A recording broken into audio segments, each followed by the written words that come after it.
Well, I'm really fortunate. I have a very, very unique role where I run a kind of a small business that is inside a really well-known nonprofit. The Perkins School for the Blind is the oldest school for the blind in the United States. Does really great work.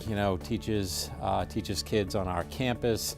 Also has international exposure where we train teachers all around the world. So Perkins has a great brand around the world. Inside of Perkins, my division is called Perkins Solutions, and it really grew out of the fact that Perkins invented the first brailer, the first mechanical brailer, and built it on our campus in Watertown. And 65 years later, we're still building, assembling, distributing that product around the world.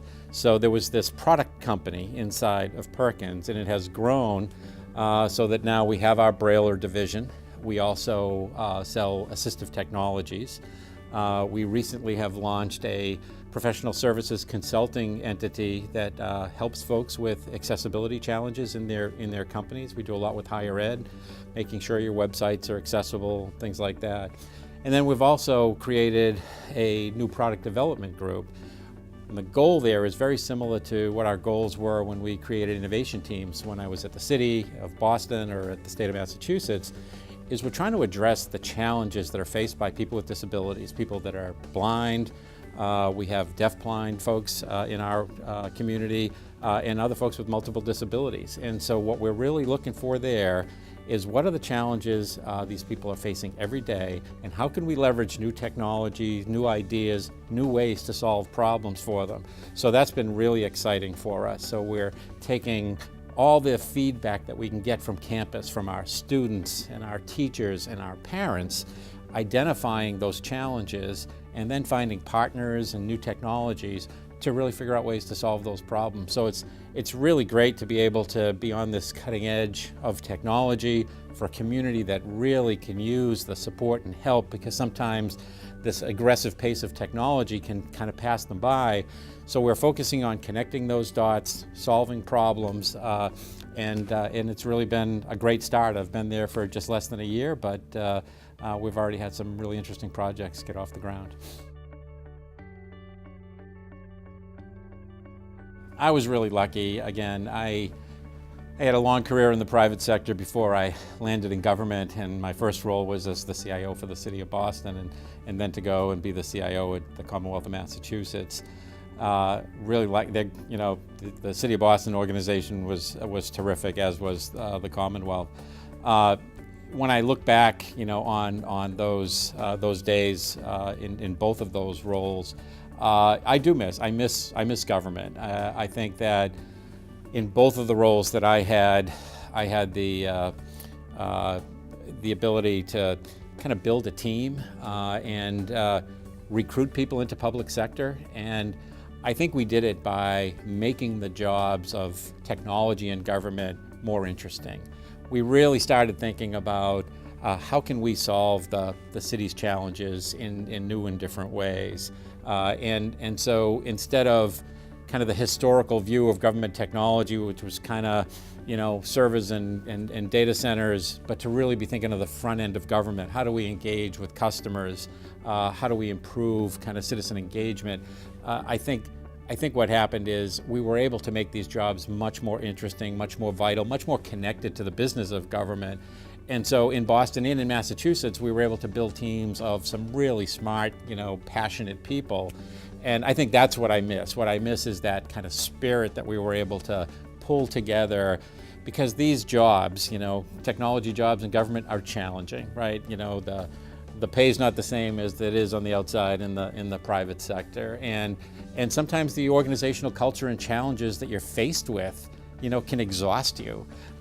So when I look back, I miss the fact that, these teams really grew to kind of break through those challenges, overcome those obstacles, and move those organizations forward. So I think we always had a good feeling that we were delivering positive impact across the city, across the Commonwealth of Massachusetts, because you really need to keep these organizations nimble and forward-looking, because it's the only way you're going to be able to keep up with the pace of change that we're faced with right now. And we still have a long way to go in government to really become the digital business that we have to be.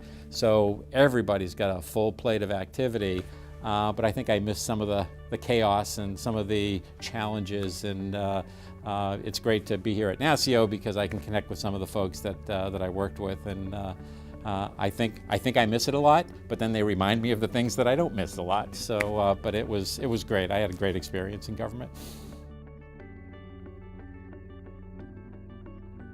Well, I think in Massachusetts, when I came into Massachusetts, you know, there was some real challenges of some big projects that hadn't gone well. Some of them very visible in the press. Like some other states, we had huge challenges with our health exchange that was part of the Affordable Care Act. So I think coming into that environment when, you know, we had a lot of kind of evaluation and assessment to do and pick up a lot of pieces and build credibility back into the organization, and then build some traction, some momentum towards the change that the Commonwealth needed to go through. So, you know, it certainly wasn't just me. It was lots of folks that were pitching in to try to kind of correct the direction there. But I think I was there at a point where we were able to pivot. We were able to pivot in a much more positive direction, and to really point out what we needed to do to allow, you know, the technology systems, the new system implementations to really be more impactful, more credible, leaner, faster, more financially focused on hitting budget. So I think we did a nice job of kind of course correcting, and certainly, and again, as I said, we also built a great team, a team who was really committed to the kind of change that we needed. And I'm happy that since I've left, they've continued down that path. They've done some really great things in Massachusetts, so I can see them going in the right direction, and being able to look back and say maybe I was part of what helped kind of move the direction. You know, I look back on that as a great investment of my time and effort back then. Again, these are tough jobs, right? They really are. They're tough jobs. They're not necessarily the highest paying jobs. You always have the public scrutiny aspects of the jobs that you have in government. But I think my advice to folks is surround yourself with really smart people. Come at your job with real passion, and let that passion kind of spread around your team.